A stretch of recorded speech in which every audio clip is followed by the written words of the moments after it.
Dopamine swipe, dopamine swipe. Followers, likes, double tap. Now they control your life. What's up, everyone? Welcome back to another episode of the 817 podcast. I'm Jimmy here with my co-host EJ. This week, as always, we're going to talk about news, politics, trends, culture, everything in the city of Fort Worth and Tarrant County. EJ, how are you feeling after these first few days of June? I haven't even processed it. You know, I was just trying to process figuring out May and all the stuff that happened that we missed. The hottest May.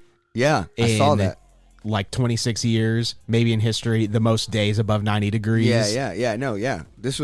That's crazy. Yeah. Because I oddly thought it was nice, but then I guess maybe I was just expecting the worst, that it was going to be hot already. But I guess it really comes June, July, August till when? Like, you think like September 15th? What's your kind of take until summer in your mind? Well, I feel like the last few years have been different, where I know the last couple of years we haven't hit 100 until like early to mid-July, and then it's kind of ended early October. But this year, like, we went hard in May. I think Monday is supposed to be 100 degrees. Whoa. So we're hitting it early this year. Hopefully that means it'll be done early, but I won't hold my breath. Yeah. We'll see. Well, let's go ahead and jump in. You want to get us to the first story? Yeah, so we've talked a number of times about the former KKK hall on North Main Street that is going to be transformed into a center for community healing, and now it has gained $3 million in funding to further that along. In March, President Joe Biden signed a government funding law that includes $3 million to transform the building.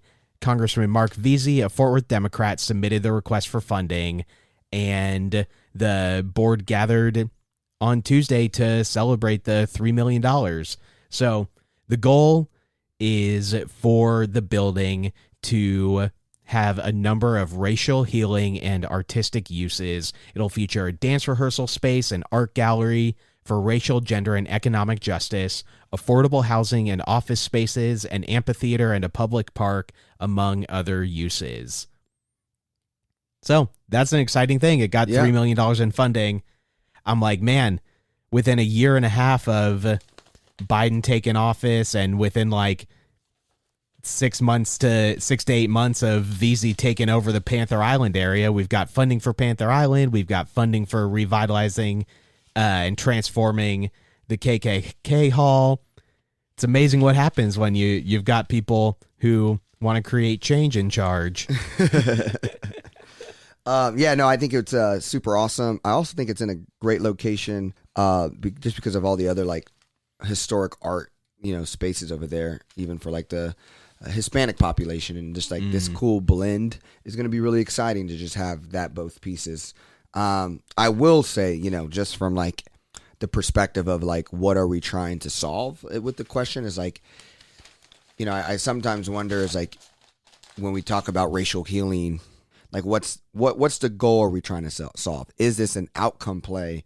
Or is this like hey, we're doing our part in Fort Worth kind of play, like trying to make we feel guilty, so now we're just kind of doing this thing.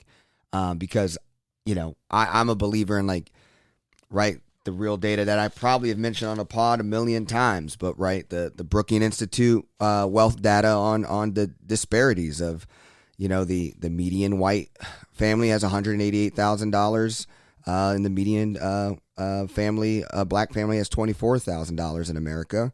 To be in the top 10% of white wealth is $1.7 million. To be in the top 10% of black wealth is $343,000. Only 2% of people with assets over $1 million are black.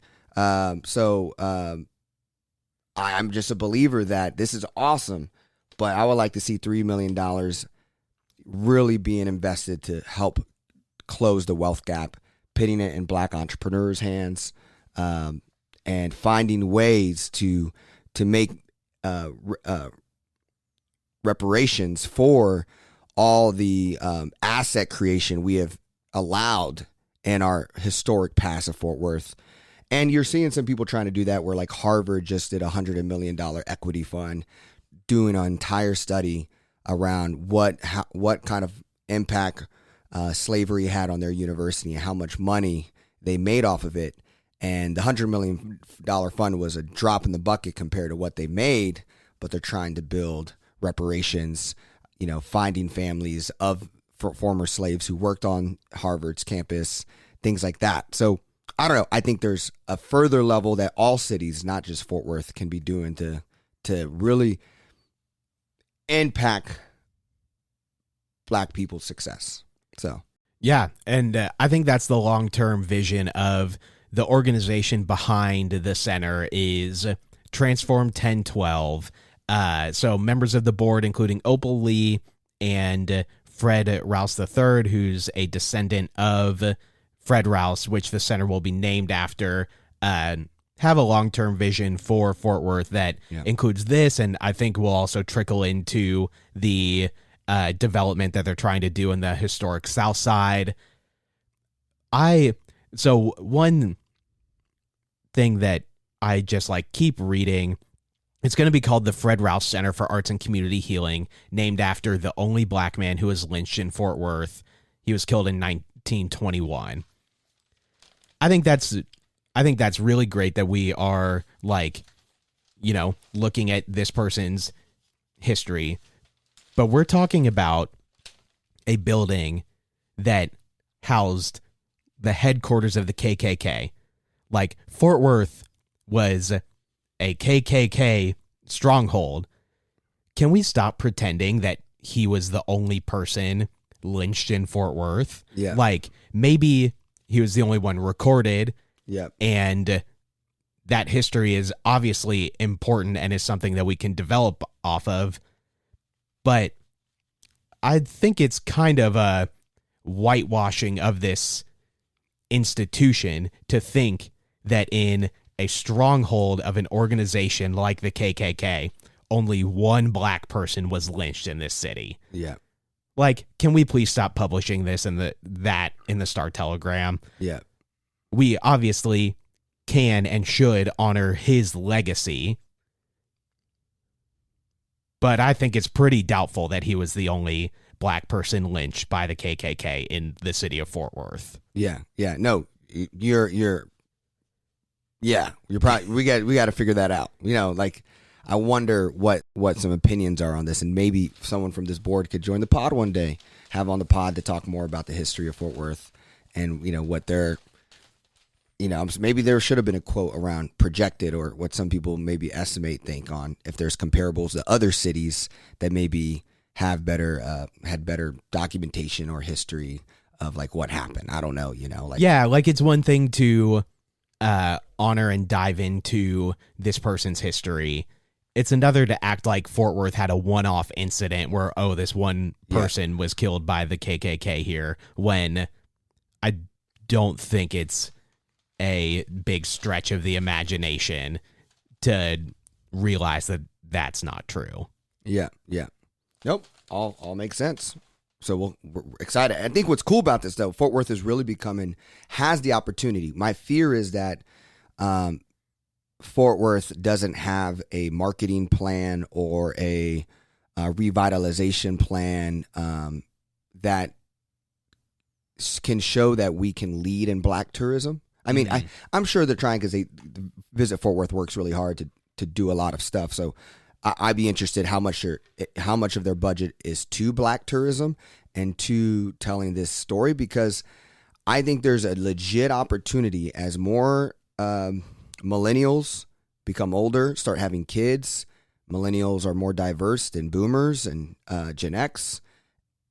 We want to travel, and we're not interested as much of going to the Korean War or Vietnam War museum. It's we want to go to spaces that talk about the people of our past, and so, you have Fort Worth with such history, even with Mexican culture and how we were a stopping grounds for Mexican culture. And then you also have like what Opal Lee and having the museum here now, the Juneteenth museum, plus this, like there needs to be a cohesion and a belief that this can sell people to come to Fort Worth and really give Fort Worth a competitive advantage to other cities. We really have an opportunity, like a Tulsa.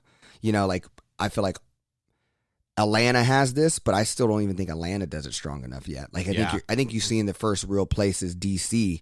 Let's look at the African history museum. It's an awesome museum. Yeah, what's the data and the demand compared to since it existed there compared to the other museums? I would love to know how more people go to that museum. How often is it busier compared to the other museums in DC? To show a reflection of how the demand for that kind of history is there.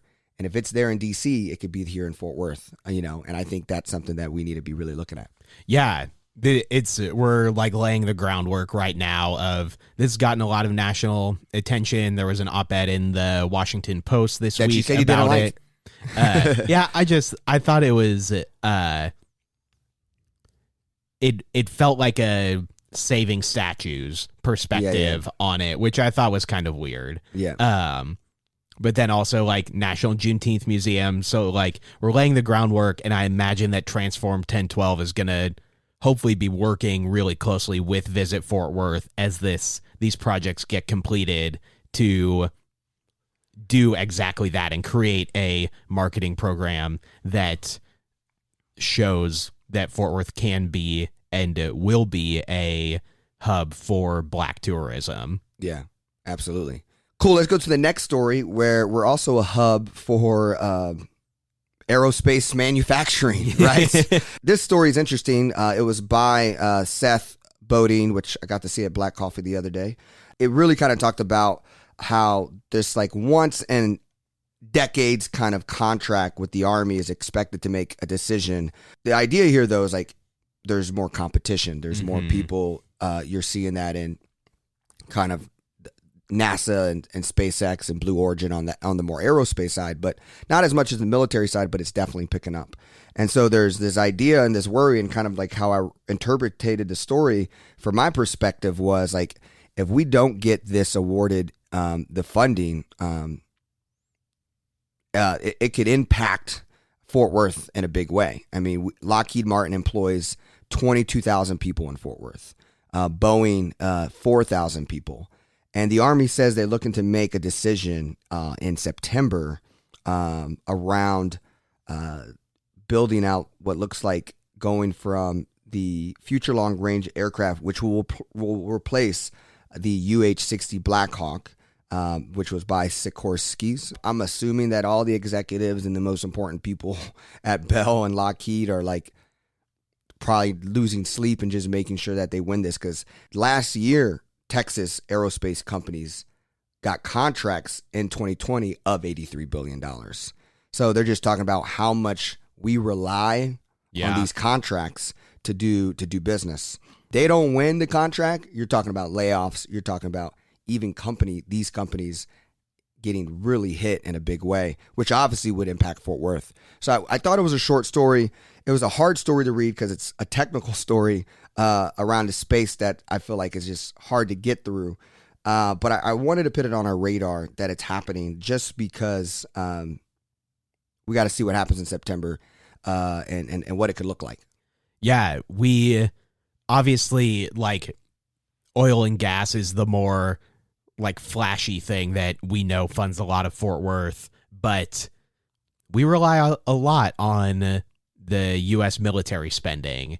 And so, I mean, 22,000 that work for Lockheed is a lot. And that's even more than I realized. And that's having gone through TCU Business School, where you have a Lockheed person coming to speak in your class like every week. So that number also showed me that, man, people say we act like a small town. We also economically behave like a small town. Yeah. Like one big employer. I mean, 22,000.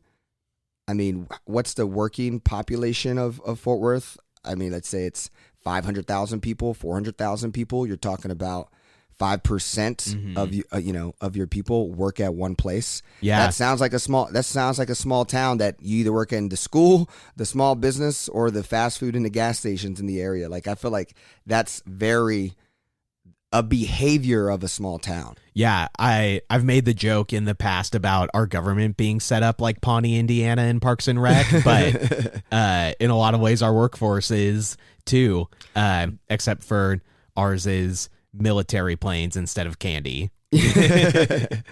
Well, we are going to move into the big story where we only have 2 small stories this week because there was really a lot of good reporting around housing over the last couple of weeks, and kind of a contrast between East Fort Worth and West Fort Worth in a lot of ways too. So going to start with the Lancaster Revitalization Project, which got a $182 million green light. Now, this one isn't specifically around housing, but obviously with Lancaster being redeveloped and revitalized, there will be housing is something that's going to follow very quickly in that. So East Lancaster could benefit from a $182 million boost to revitalize the former economic corridor, improving accessibility and mobility. Michael Morris, Director of Transportation for the North Central Texas Council of Governments, anticipates the projects will be fully funded by the end of the summer. It's Lancaster's time. It has needed the attention about what Lancaster should be today compared to what it has or should be. Using new federal and state funds, East Lancaster would have access to high-speed internet and better pedestrian and bike lanes. The multi-million-dollar initiative is designed to address the area's safety, economic, environmental, and equity. So, part of this is that it would create a lane for a dedicated bus lane into downtown, which would obviously make transportation easier for this side of the city. It would also address stormwater usage and flood mitigation, and will enhance connectivity in the area, make Lancaster more of a residential road than a highway.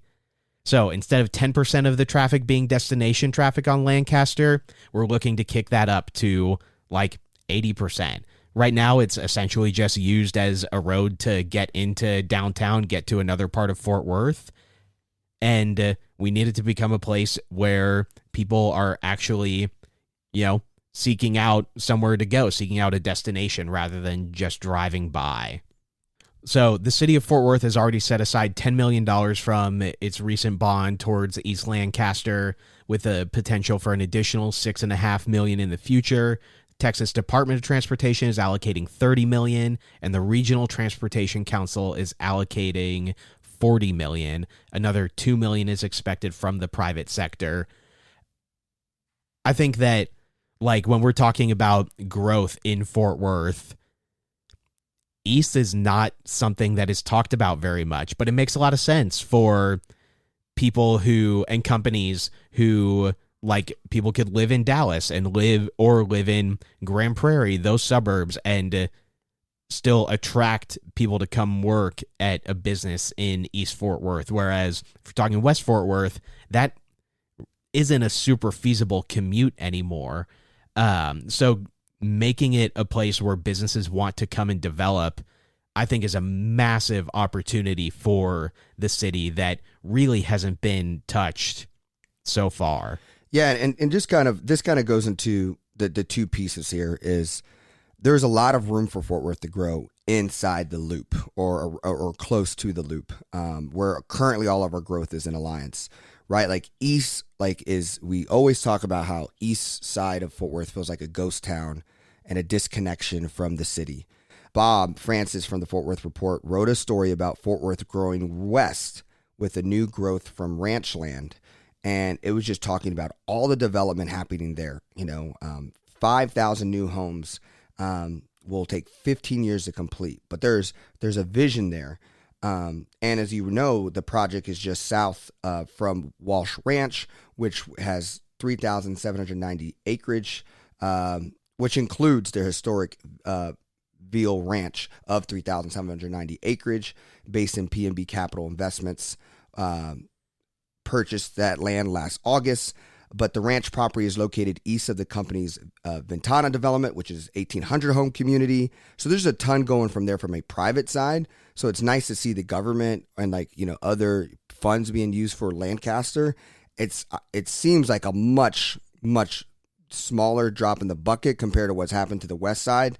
We were also trying to get Rivian at the time, so Rivian was going to be in that area. But I agree with you. Like, there's so much development happening in the West. And I do think it's good for the West of Fort Worth. And if we're going to get a big company to move to Fort Worth, that's really our shot. Like, in the urban metro, like, that is our shot, like, for the next decade or two. But if you're I agree with you. If you're like someone with a lot of money and you're looking long-term in Fort Worth, East Fort Worth makes to me a lot more sense, because what you were saying, that you're going to be recruiting whatever company. If it's Rivian, for example, let's say Rivian would have gotten down in Walsh. You have people who live in Plano at Toyota, right? So you would want probably engineers from Toyota, but their family loves Plano, and now I just think it's that commute would be outrageous where if Rivian was in the East Lancaster. And so, like, West Fort Worth really has to sell itself as a destination. So you can't just put a bunch of cookie cutter neighborhoods, and like, you got to kind of create a story where people can feel like West Fort Worth can be home to them, especially diverse group of people. If you've ever been to Plano and all those areas, yes, there's a lot of diversity there. So, like, how do you convince people to say, hey, I'm going to go work at Rivian or one of these new big companies in the West and take that commute? East Fort Worth, it just would have been a lot easier. And so that talent is still there. That idea is still there. You're closer to the airport. You're still in Arlington. You have the Arlington, all the things that happen there from events and space. Like, it's just, all of our development on the west side is almost feeling like what you said earlier, is like we're trying to build another alliance. Yeah. And I don't know, like, that's going to be difficult for Fort Worth today to sell a company that, we're just going to build another alliance that's not connected to Dallas. Right. Where East Fort Worth feels more connected and feels more city-like. That I feel like we feel like the Metroplex, where that feels like suburbs. Yeah. Yeah. We went to a Rangers game this week, and from our house to the parking lot is 11 minutes. Yeah. Like, so then it's another 15 to Dallas. Yeah. Like, we're a 25-minute drive instead of a 45-minute drive. And then, especially if you're talking Plano, like, an hour 15, an hour 30 with traffic doesn't feel feasible to West Fort Worth. I do think it's interesting, like, the development in this area is going to be homes like 400,000 to potentially over $1 million because of some of the lot sizes. And that's just a lot. Like, we're already complaining about the rising cost of the median home in Fort Worth, and we're about to build a bunch of 400,000 to $1 million+ homes. Like, it's kind of crazy to think about. Like, it hasn't been that long since you drive by these places and you see the billboard and it says, homes starting at $150,000, $200,000. Like, what happened to that? Where have those gone? And they're going to say rising costs and because of the inflation and rising housing costs. But yeah, I think there's still space for that $150,000 to $200,000 starter home, and why is that not being planned at all? Yeah, and I want to, like, you're transitioning to our other two big stories as well around housing. And we got some good stuff to talk about there. But I want to go to what you're saying here and what you just said about your trip to Arlington to the baseball game was 11 minutes. In this article in the Fort Worth Report, they're talking about these homes and these neighborhoods and how it's a perfect place to live. The guy, I want to say his name was Braid, PMG's Braid, sees the West Fort Worth development as some of the best assets in North Texas area. He says, you're 12 to 15 minutes from downtown Fort Worth from the Veal Ranch and Walsh Ranch, which is like, they're selling like, wow, look at all this land and you can have these nice, like, so it's like you can have these nice suburban homes, which in Dallas, you would have to go to Plano to get, or now even McKinney to get, and be 45 minutes from downtown. And they're selling like you'll be 15 minutes from Fort Worth. So they're trying to sell it like, hey, this is a great deal if you want to have bigger homes, some suburban feel life, but still have access to a downtown. But what you're saying is like, but in the east side, you can be 5 minutes from downtown Fort Worth and 15 minutes from Arlington and 25 minutes from Dallas and get all the amenities of the Metroplex on the east side of Fort Worth, which to me is a stronger sell, and why I think we're massively losing on this opportunity on the East Fort Worth being developed, because that's why me and my wife chose East Fort Worth. We were looking in Wedgwood and all that stuff. It's like I'm on a plane every 2 weeks. I have employees in Dallas that I got to go visit, and it just made a lot of sense to have access. And so when you also have people working from home, like you want to be closer to people.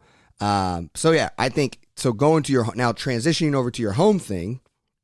Yeah, I totally agree with you that we're kind of being pinched on housing. I don't know 15 years is a long time. Will $400,000 still be the price? Yeah. Like, I wonder what that's going to look like. Well, and I think even tying in the transportation piece as well, like I'm always hating on these massive bond packages for new roads. Developing 5,000 homes in West Fort Worth sounds like a lot of roads that the city is going to be on the hook for, because we don't push the developers to actually take responsibility for those. Whereas, and then they're also not connected by public transit at all. Whereas East Fort Worth, we're making investments in public transit. There's already a ground infrastructure there. The road infrastructure is already there. Like, there's never traffic on Lancaster. Yep. It's already built up to what it needs to be and has enough connectivity in other ways for people.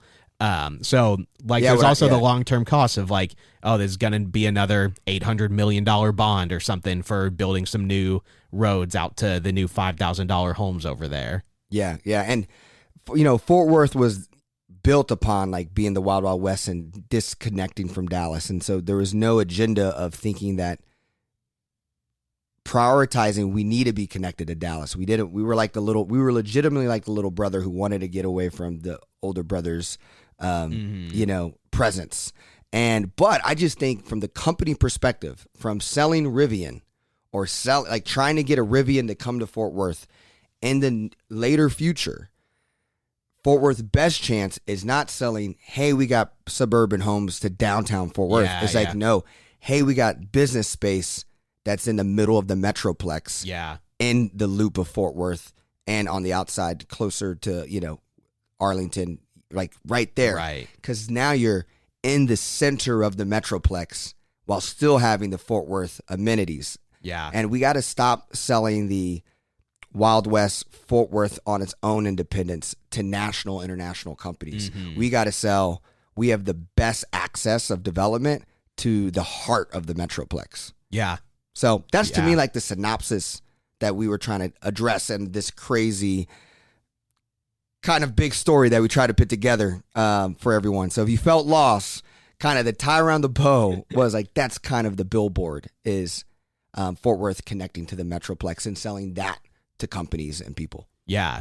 And transitioning that more into the housing discussion, really interesting article in the Star Telegram by Jess Harden this week. 1 in 2 homes sold in Tarrant County last year was bought by a company or corporation. In 2021, 1 in 2 homes was bought by a company or corp. Tarrant County's share of institutional buyers ranked third nationwide among counties with a population over 50,000. Companies and corporations made up 52% of home purchases in the county in 2021. That's wild. That's an insane number. Now, I want to break it down a little bit, because when I read that, I think that people's first perspective is going to be, oh, BlackRock is coming in and buying all of these houses, and this corporation is buying everything, which is obviously happening. Like, there is a piece of that. But talking about companies and corporations would also include just like your little LLC, just a random person who has 4 or 5 rental properties and buys houses through their LLC. So there's a little bit further of a breakdown in the article. It was updated later to add some more context, but still doesn't necessarily create the perfect differentiation. So in 2021, 28% of home buyers in Texas were companies, which is huge. And I'll take that piece to mean major companies. 1 in 4, more than 1 in 4, which is crazy. But if we're going off that 52% were bought by a company or corporation, that means 24% were bought by corporations, which would make up your LLCs, Jimmy's Airbnb's LLC type of thing, which I think the differentiation and the important distinction for me in that is that we try and place blame on these like outside entities creating housing issues, when it's a lot of local people buying multiple homes and either flipping them or turning them into rental properties, which I don't blame people for it, right? Like, that has been shown to, that's the way it's set up. It is the fastest way to create wealth for just like the average person. So I don't blame people for using the system, but I don't want us to continue to deflect of like, oh, these Californians or, oh, these outside companies are coming in and buying up all our properties. A lot of it is happening locally and internally too. And I'd be interested to see how many of them are renting it out at an affordable rate versus, buying a $100,000 house, putting $50,000 into it to remodel it, refinish it, and then renting it out to a family for $2,000 to $2,200 a month. Yeah, no, there's a lot of stuff here. I think the healthy part here, the good here is like, according to a realtor survey of homes purchased by institutional buyers, so the 52%, 42% were converted to single family rentals and 45% were flipped and resold. I'm okay with the 45% flipped and resold, because you're still giving people access to homes, and right. Like, I wouldn't want to buy an old home and have to do it myself. Like, I would want someone to do that, and I'm willing to pay for that premium that you did that work. Yes. That's okay real estate, like doing the real estate game to me. But it is the other 42% turns into single family rentals. And like you said, like, the way to wealth for a lot of people is the home that they purchase, and a reason why the median white household income is so high compared to, well, it's not that high, but higher than black families was, they were able to buy homes back in the day when black people couldn't, especially after coming back from the war and all that stuff, and they had all the grants and the benefits to do so.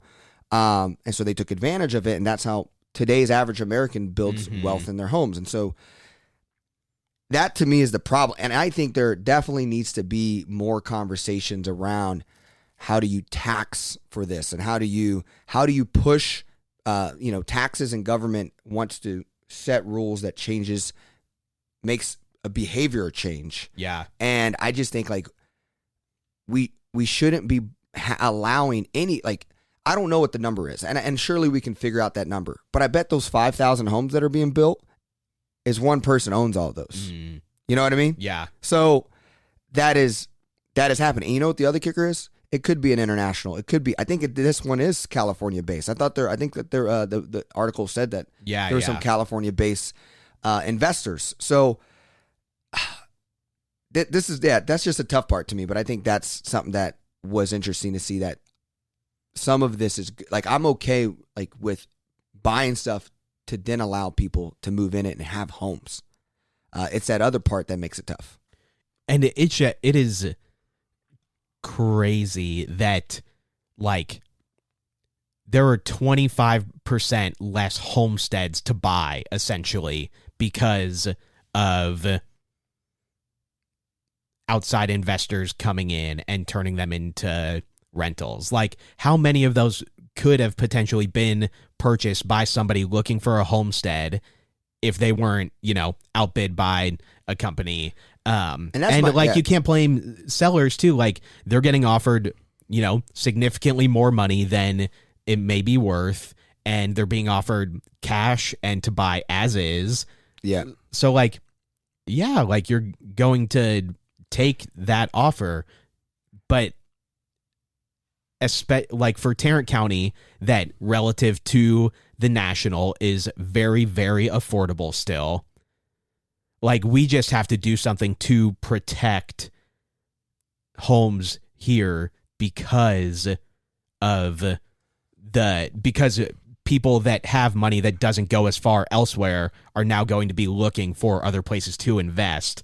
And large county with a large city and a lot of jobs that's growing really fast is going to be top of their list of where they're going to put their money. Yeah. And I always this is the optimist, idealist talking, but like, to me, it's like the only way America changes if Americans accept that we have to sacrifice for the greater good of all of us. And the problem is, like you said, I think there's like 4 things that you can do to like sacrifice, maybe in a healthy way. I think selling your house, making sure it's a family, and I know that there's this idea that it's like higher, like they're giving you outrageous things, but I mean, I'm seeing it like, man, we lost bids because it was $10,000 more. Yeah. If you're selling like a home, make sure like you're selling it to a family. Like, that one action step makes a massive difference to how you leave a place. Mm-hmm. And especially if you're just moving to go down the street or moving to a bigger home and you're not like leaving, like, you want to make sure that people and families who want to live there, taking care of it rather than, make it a business. And I'm also like, I just think like, I'm also fear like when you get like that data that showed like, I think we're at I want to say it was a 13% increase or a doubled increase. We're doubled, right? Yeah. Doubled increase. That shows me that people with a lot of money are desperate on how to make money today. Like, when there's a lot of investment in real estate, that means there's a lack of creativity, a lack of innovation, a lack of originality of creating new ideas and startups. And it's, it's also a sign that maybe a bad economy is coming for them. So pitting your stuff into things. But when I see that a city is built off of real estate and real estate wealth, it shows that, again, you're harvesters, not creators and inventors. And so that's also, to me, showing us as us lacking the ability to get these companies here because we don't actually have innovation here. We don't actually have assets that aren't just homes, commercial real estate, and that's something we have to build up to get BlackRocks and these JP Morgans out of homes and into places where wealth can actually be created for them other ways. That's to me a scary sign as well.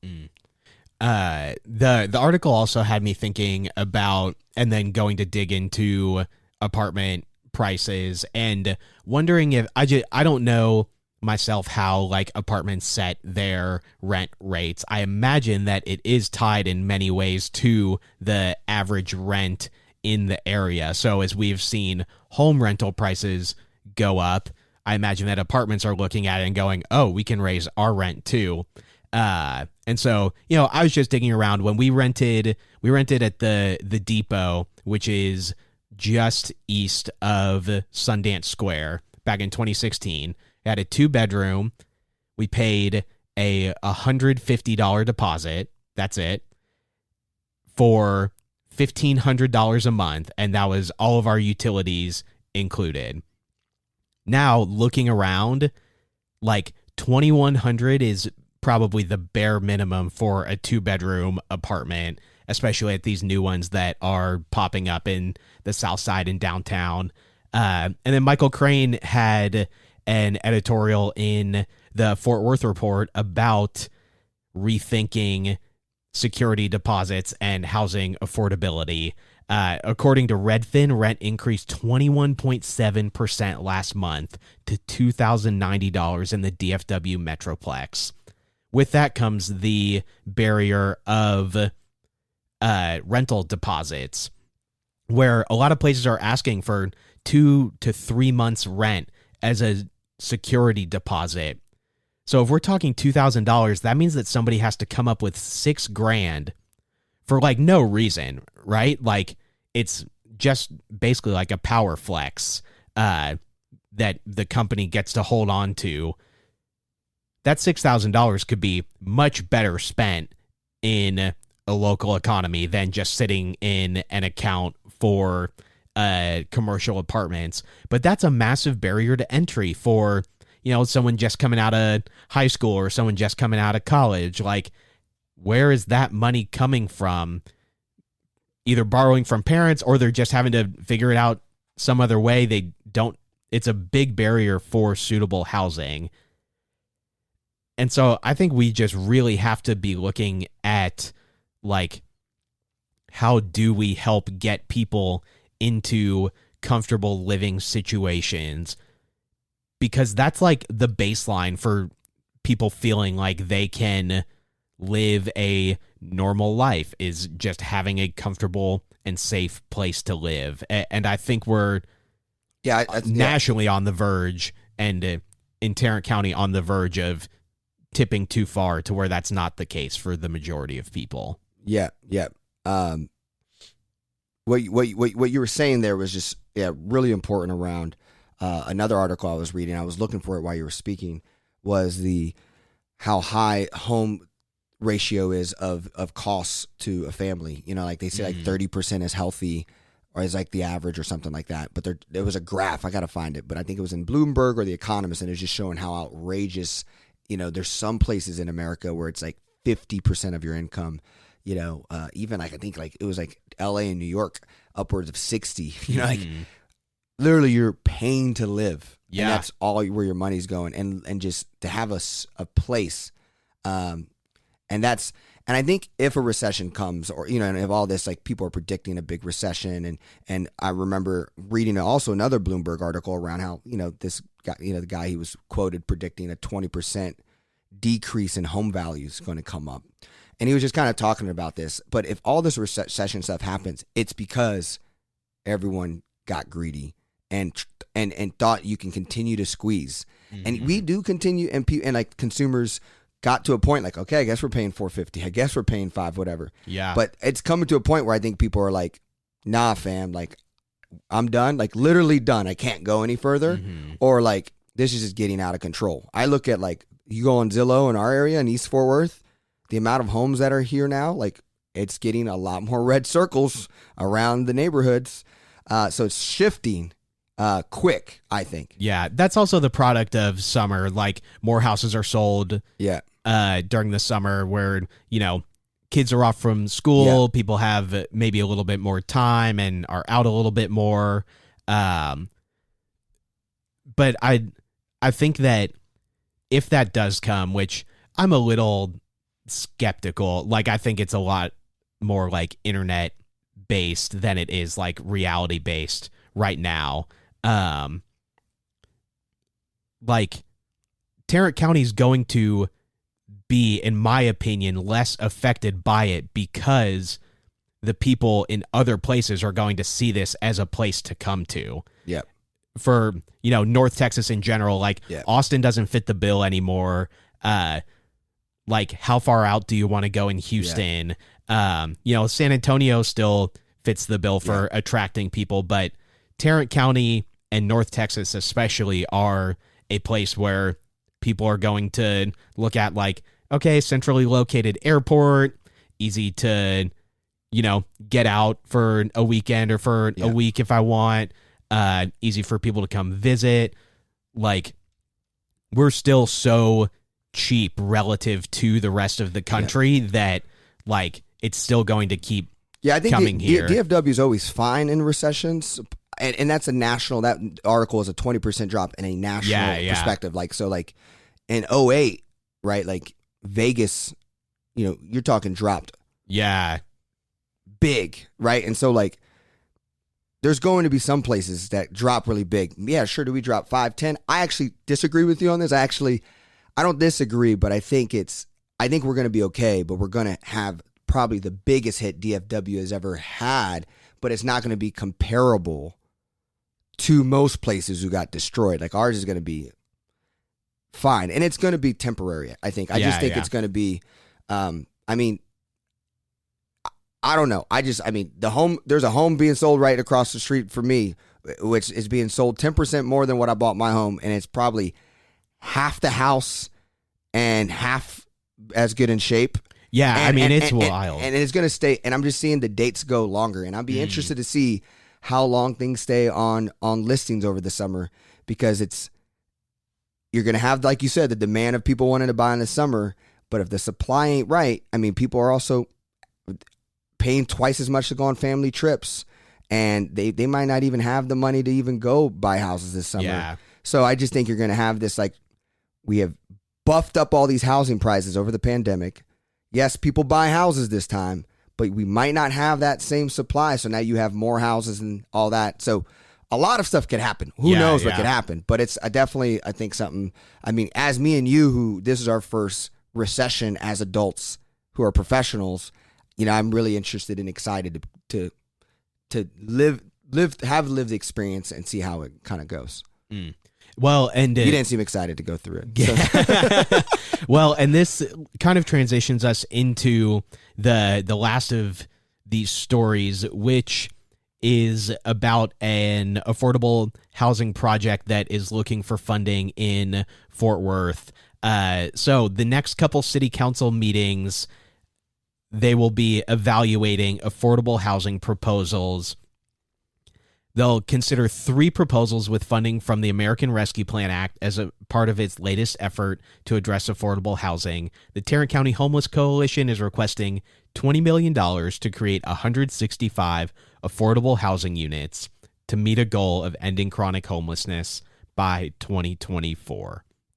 So, Tara Perez, Directions Home Manager with the City of Fort Worth, will present recommendations at a June 7th council work session, and then the following week will be the votes on June 14th. If approved, these proposed projects will help bridge a housing gap, mirroring a nationwide demand for more affordable housing. Notes that there were over 197,000 extremely low-income renter households in DFW Metroplex. In contrast, there were only 38,785 affordable and available rental homes. The first round of recommendations would create 128 units. So we're using stimulus money to hopefully provide affordable housing for people. 6 proposals were submitted. Among the recommendations is the construction of the Clifton Riverside at 2406 East Belknap, which is 94 units, Journey Home Housing, a new quadplex multifamily project located at 7600 Crowley, and an unnamed project at 8843 Camp Bowie West, adding 48 permanent supportive housing units. Bottom quintile have, regardless if you're black or white, you have the same amount of wealth. Mm-hmm. $0. Yeah. The bottom quintile, right? So it's like allowing us to have affordable homes allows people to start saving for things exactly. that they currently can't save for. And so stuff like this makes sense. Like, if the corporations that are buying all of our homes were like actually people who are making this kind of stuff and making renters affordable renting set up where it's very realistic, I would say we're pro that Yeah, too. yeah.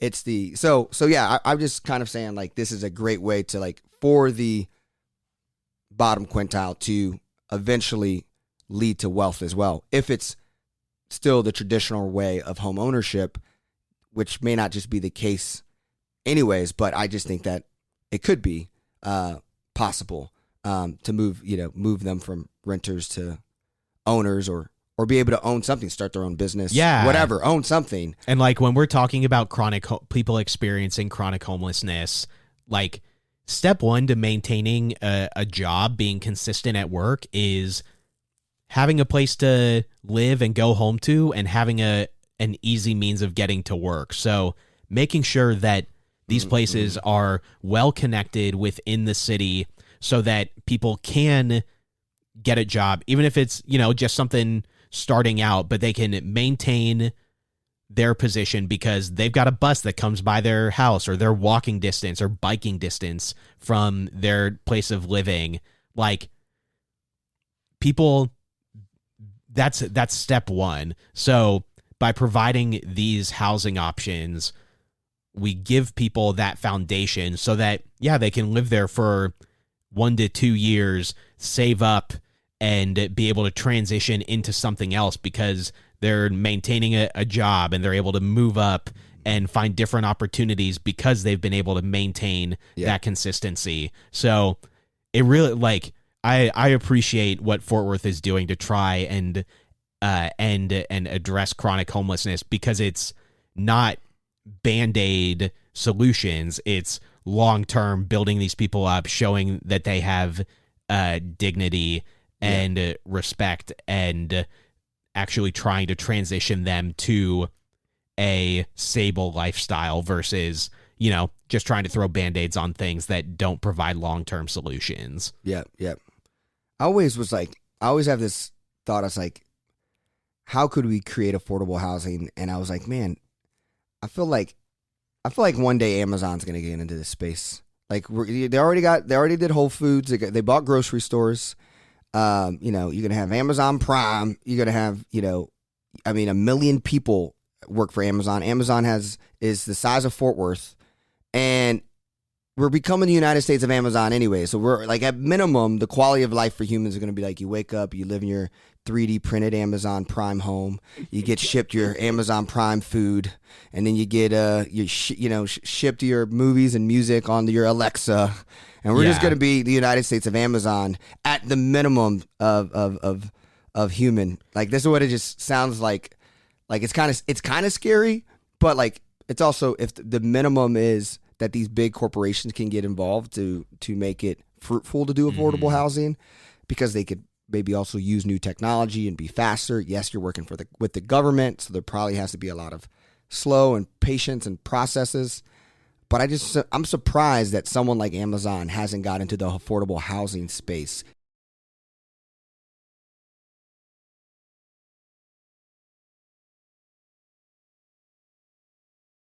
Their warehouses are usually built a little bit further out from cities. Obviously, like, corporate housing has a not great history within the U.S. And so Disney is actually dipping into this in Orlando. The kicker is that it's not dependent on your employment with Disney. So, like, that's what's happened in the past is, you're living in this unit. Yeah. Oh, surprise, like, you got fired, you got laid off, you've got 1 week to get out of your place, or we're just throwing your stuff out one day later. So Disney is actually starting to do that in Orlando because rent prices there have just gotten too insane for people working every day in the theme parks. But I'm surprised Amazon hasn't. I think long term, I think the government, it's government funded housing that we believe in a world where every person should have a home. Mm-hmm. And I think the smartest investment would be, like, if we had to do that, like, okay, how do we do that? It would be calling someone like Amazon and be like, all right, we're going to X this amount of tax to this, and start building your Amazon Prime homes all across the country for that everyone can have a home. It seems like if we're really going to pull it off, it would be someone like them, like that big. Yeah.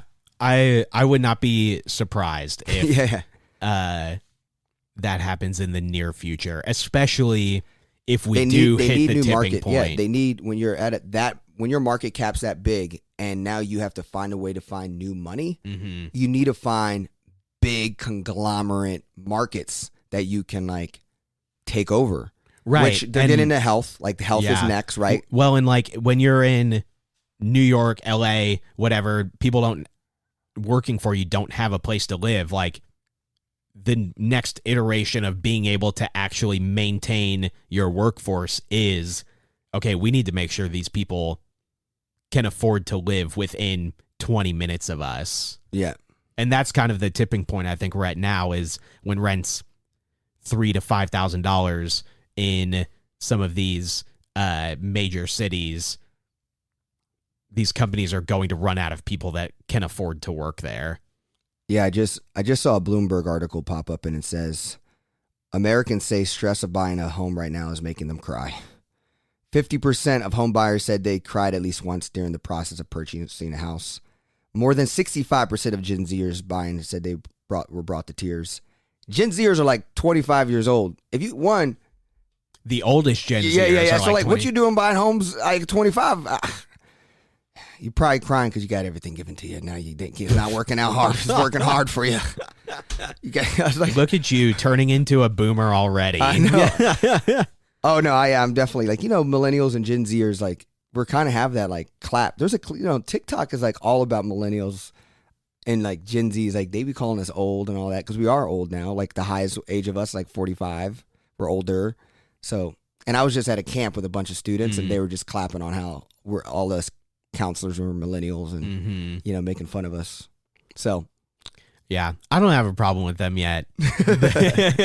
you give me Gen Z, like you could be like, maybe you're supposed to be the leader of the free world and be like the voice for Gen Z. You could definitely they vibe with, I think, Jimmy for 2040. I don't think so. I think I'm pretty chuggy to them. Oh wow. You ready to move into wins and losses? Let's do it. My loss, I feel I was definitely like nitpicking for a loss this week. But Forest Star Telegram did their like readers voting on best brewery in Tarrant County. And the winner is in Grapevine. I was like, man, Fort Worth couldn't even take home the crown for best Fort Worth brewery. But this brewery also won Best Dallas Brewery last year, so clearly Hop and Sting Brewing Co. has something good going on up there. I might need to make the trip up to try it out. But I was just a little dumb loss this week of, oh man, Fort Worth does have a lot of great breweries, but we couldn't take home the Fort Worth Star Telegram's crown.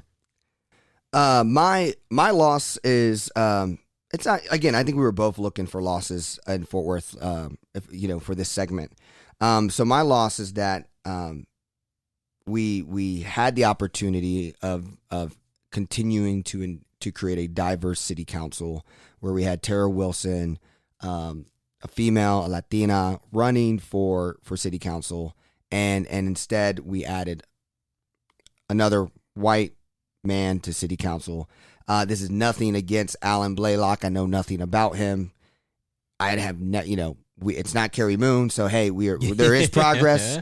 So at the end of the day, though, my loss is that we had a chance to continue to create a diverse Fort Worth that looks like Fort Worth, and instead we did it. That's all.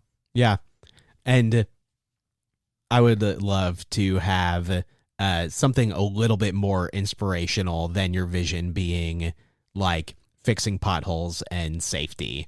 Like you're going on city council. Inspire us with what you want to see happen. What's your win? My win is, speaking of beer, Coors is expanding their manufacturing building to be more independent from other sellers due to the boom of their seltzer industry. So we do have growth there. What we're seeing is that Molson Coors has broken ground on a $65 million expansion in its Fort Worth brewery to invest in its growing hard seltzer business. They currently have around 500 employees, and the number of new jobs wasn't available, so we don't know if there's also going to become more jobs because of this.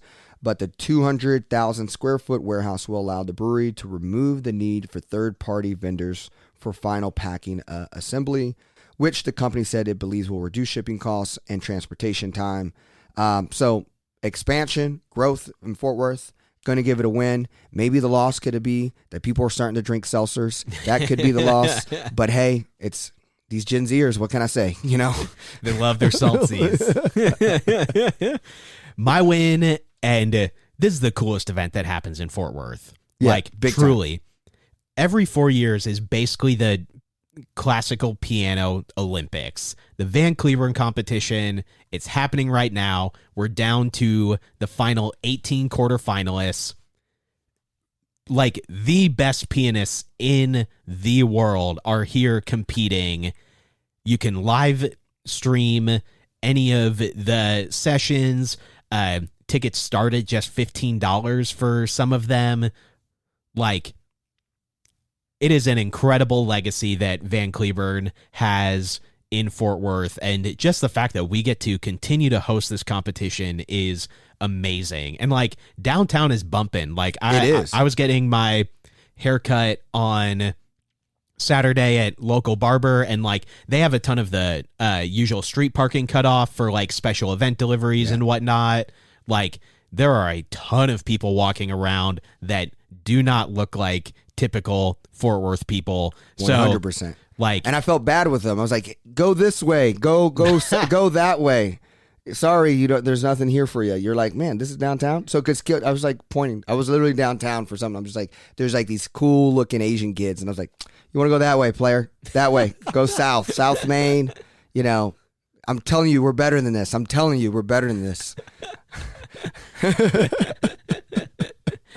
But like, always a big win for the city that we get to have this competition. I mean, these sessions online are having like almost 1 million people viewing live worldwide. That's crazy. Yeah, multiple people from the U.S. still in the competition. So make sure you tune in before it's over for the coolest thing that happens in this city. Yeah, kudos. Well, guys, we went long this today. We were kind of all over the place today, and we were a little rusty because it's been a while since we've done one. I feel like that's kind of what happens on a slower news week where we're piecing things together. Yeah, you know? yeah. And as you guys probably know, we don't do a lot of prep before. Like, there's no script. We just read the news beforehand, hopefully remember as much as we can, and then we just kind of riff off of one another and really kind of use the pod as a way to think through how we feel and connect stuff.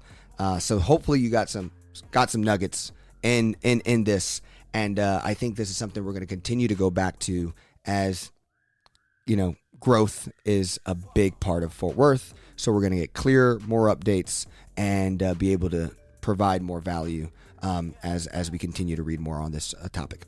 Yeah, thanks everyone for listening, and we'll see you next week. Later. Swipe, dopamine swipe, follow us, likes, double tap. Now they control your life.